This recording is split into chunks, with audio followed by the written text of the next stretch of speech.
everybody, welcome, and I'm glad you've joined us. If you're watching this when it comes out on a Friday night, you are really bored and you've been stuck at home for way too long. But I'm glad you've found this video anyway. If you were in our youth group last week, you would have already been a part of this discussion, but I wanted to record it for YouTube just in case you missed it, or if you have found this just looking for something on the Bible. We've been going through in our youth group about current events, and the first thing that we talked about was the current event that everybody's talking about, and that is coronavirus and how we should respond, or we could respond as Christians. And of course, it's a very current event. It's what everybody's talking about. It's on your news feeds. It's memes, everything. It's out there all over the place. So it is a very current event. But how should we respond as Christians? So I've got 7 things that I want to go over that are related to it. First of all, just got a couple questions. How has COVID-19 negatively impacted your life? And if you wanted to comment below, you could comment an answer to that question below. The second question is the opposite of that. How has COVID-19 positively impacted your life? So you could respond below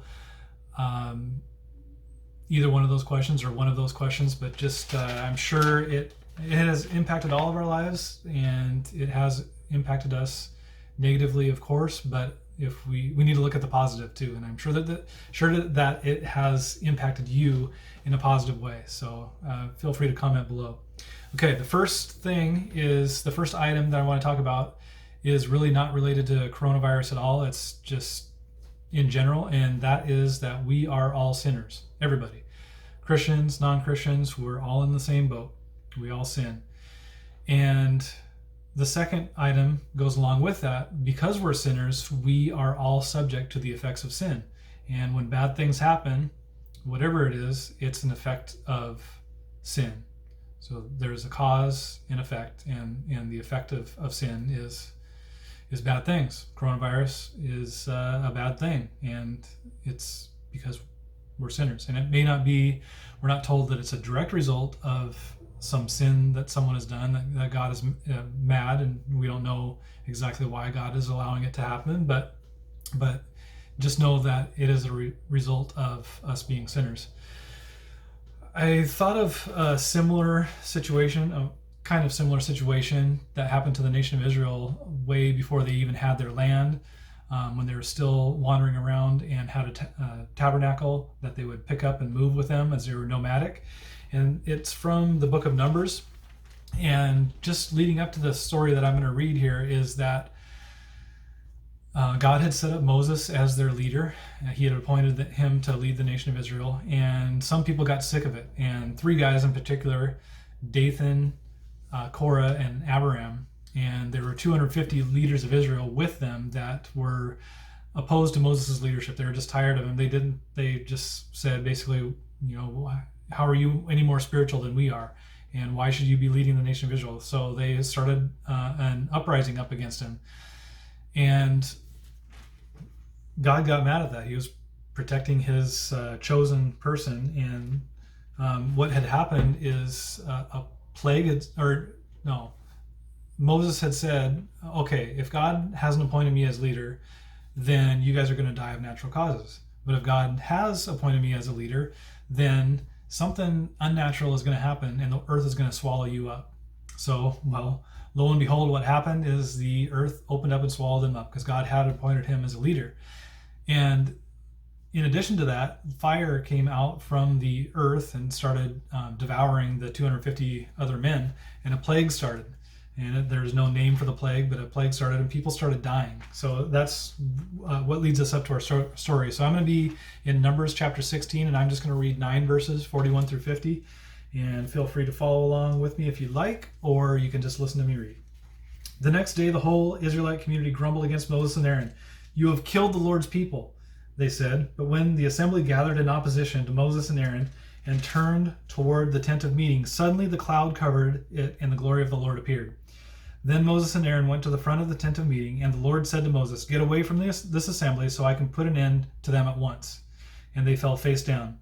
Then Moses said to Aaron, "Take your censer and put incense in it, along with fire from the altar, and hurry to the assembly to make atonement for them. Wrath has come out from the Lord, the plague has started." So Aaron did as Moses said and ran into the midst of the assembly. The plague had already started among the people, but Aaron offered the incense and made atonement for them. He stood between the living and the dead, and the plague stopped. But 14,700 people died from the plague, in addition to those who had died because of Korah. Then Aaron returned to Moses at the entrance to the tent of meeting, for the plague had stopped. So there's a few things I can go through here. The third thing is, so I already talked about 1 and 2. We're all sinners, therefore we're all subject to the effects of sin. But the third thing is here, we don't always know why bad things happen. Here, they're told specifically it was a result of them rising up against the leader that God had appointed, Moses. But we don't always know why bad things happen. The fourth thing that we can glean from this is God would have completely destroyed the Israelites if there wasn't someone to make atonement for them. So Moses told Aaron to go before him, make atonement for them. And atonement's a word that we don't use very often. It's I've heard it described as at-one-ment. It's where someone was a broken relationship and it's one again. So, and there has to be some sort of a sacrifice there. So Moses told Aaron to go make atonement for them, go pray for them on their behalf to bring their relationship, repair their relationship with the Lord. The fifth thing is Aaron was a Christ-like figure in this case. He was the one who made atonement for the people. So a lot of times when you read the Old Testament, we see Christ-like figures, people that do Christ-like things that Christ did when he came to earth. So Aaron was that Christ-like figure. So speaking of Christ, he atoned for our sin as well. I said at the beginning that we're all sinners. So Jesus Christ, came to earth, lived a sinless life, died on the cross to make atonement for our sins. So that was what Aaron had done as the Christ-like figure. He didn't die for him, but he did something to repair the relationship. Jesus repaired our relationship with God by making the ultimate sacrifice, his life, for us. I want to read about that in Romans, about Jesus being the atonement. Romans chapter 3.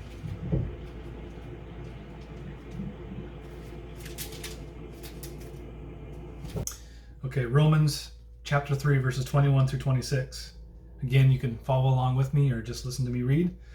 Romans chapter 3, verses 21 through 26. But now a righteousness from God, apart from the law, has been made known, to which the law and the prophets testify. This righteousness from God comes through faith in Jesus Christ to all who believe. There is no difference, for all have sinned and fall short of the glory of God, and are justified freely by his grace through the redemption that came by Christ Jesus. God presented him as a sacrifice of atonement. There's that word. Through faith in his blood. He did this to demonstrate his justice, because in his forbearance he had left the sins committed beforehand unpunished. So he did it to demonstrate his justice at the present time, so as to be just and the one who justifies those who have faith in Jesus. Okay. 7. The seventh thing we hear, or we glean from this, is bad things are still going to happen.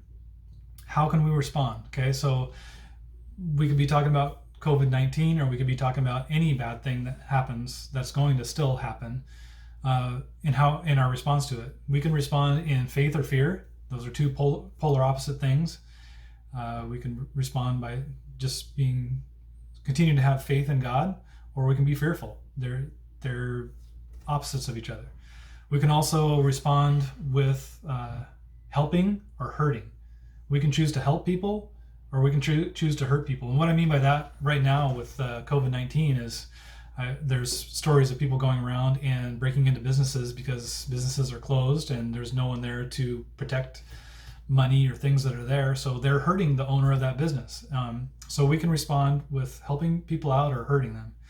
And we can also respond by shining or sheltering. So we can respond by being a light for Jesus, or we can hide and just go into our houses and our rooms and not be a light for Jesus. So those are some ways that I thought of that we can respond. Maybe you have another way that we can respond.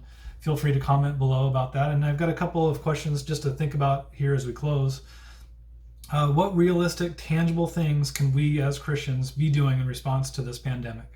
And that's kind of related to what we just talked about. So feel free to comment and answer about that below. And how have you responded to this pandemic? Maybe you've been fearful. Maybe you've responded in faith. Maybe you've helped someone. Maybe you've hurt someone. Maybe you have used this as being a light for Jesus, or maybe you have chosen to hide. How have you responded to it? Feel free to comment below, and I look forward to hearing from you. And next week, I hope to maybe do youth group with another person so that you don't just have to listen to me. So look forward to that on Thursday next week. So have a great weekend, and we will talk to you later. Bye.